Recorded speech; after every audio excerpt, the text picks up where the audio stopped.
தினந்தனமோ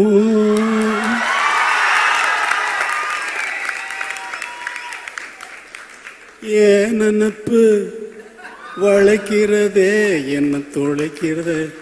ஏண்டா இந்த உலகத்தில் வந்து பிறந்தோம்னு தினமும் ஏன் நினப்பு என்னையே வளைக்குதே என்னையே துளைக்குதேன்னு நான் பாடுறேன். அவ்வளோதான். அதை வந்து தினமும் ஓ நினப்புன்னு கதாநாயகிக்கு போட்டாச்சு. அதை பாடுறதுக்கு சஞ்சய் சுப்பிரமணியம் அவர்களை வச்சு நான் பாட்டை எடுத்துட்டேன். எடுத்துனதுக்கு அப்புறமா வந்து வெற்றிமாறன் வந்து இல்லை சார் உங்கள் வாய்ஸ் வேணும்னாரு. அப்புறம் அவருக்குன்னு ஒரு பாட்டு மனசில் ஒரு மாதிரியாக இருக்கு அப்படின்னு சொல்லி பாட்டேன். மனசில் ஒரு மாதிரியா இருக்கு. அமைதியாக கேளுங்க. மனசில்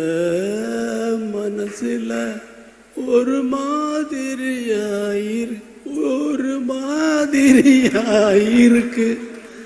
அப்படின்னு அவரை பாட வைக்கிறதுக்கு அவர் சொல்லி அவர் எவ்வளவு பெரிய ஆள் தெரியுமா? அவர் கர்நாடக மியூசிக்கில் ரொம்ப அத்தனை பெரிய வித்வான்கள்கிட்டையும் இருந்து அவங்க மாதிரியே பாடக்கூடியவர். அவங்ககிட்ட இருந்து என்னென்ன கற்றுக்கிட்டாருங்கிறத அவர் சொன்னார்னா நான் வந்து அவர் நாள் முழுக்க கேட்டுகிட்டே இருக்கலாம். அப்படிப்பட்ட ஒரு சங்கீத வித்வான் அவரை கூப்பிட்டு சினிமாவில் பாட வச்சுட்டேன். இங்கே கூப்பிட்டு இழுத்து பிடிச்சி இங்கே வாங்க இங்கே வந்து பாடுங்கன்னு சொல்லி அவர் ரொம்ப நன்றி சஞ்சய் சுப்பிரமணியம். அதே மாதிரியா